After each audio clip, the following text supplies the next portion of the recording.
Hi, this is Ammon with Ventures Truck Parts. Today we're going to show you how to remove and replace a carrier bearing on a Polaris RZR drive shaft. This prop shaft is laid out on the table how it would be in your Polaris machine. When you go to remove this out of your machine, you need to make sure that you mark the two halves. You can see how this slips. You need to make sure that you have a mark on both the front section and rear section of the shaft in the same spot. The reason for that is that when this prop shaft is placed in the machine, the U-joints are phased. If you don't put it back together the same way that you remove it, you will have vibrations from the U-joints being out of phase. This part from the factory came marked, luckily, so this is why it was marked, and this is how they mark it. So you can see that you have this line on the slip yoke, and then if you look on the inside of the slip yoke where that line is, you can see that there is a mark right inside this blind spline. There's a peak missing from that. That spot corresponds with, if you look really close in between these two splines right there, you can see that they've staked that. So you need to make sure that those line up, and you'll know that you get it lined up because the slip yoke will move back and forth easy like this. If you get it off and try and put it together, you can't get it to slip together. Here are some reasons why you may need to replace your carrier bearing.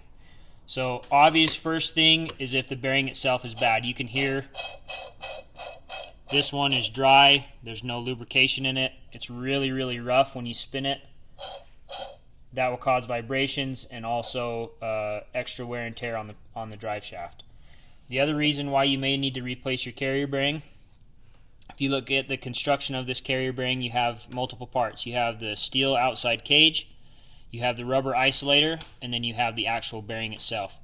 If you've had a lot of vibrations or if you've had U-joints go bad, this rubber part of the carrier bearing may be deteriorated and it may be really squishy. The rubber may have failed, and that will allow the drive shaft to move and be out of balance. Alright, we're going to remove this carrier bearing. We have it set up on a wood block so that you don't damage the splines on a steel table or whatever, concrete, whatever you have. We're going to use two hammers.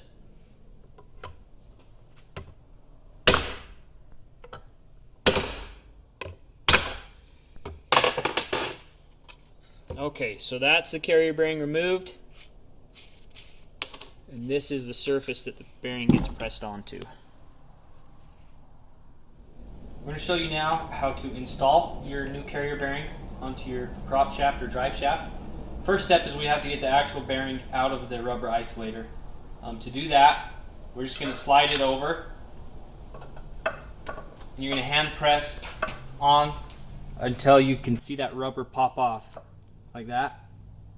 You're going to work it down. Now pop this bearing off.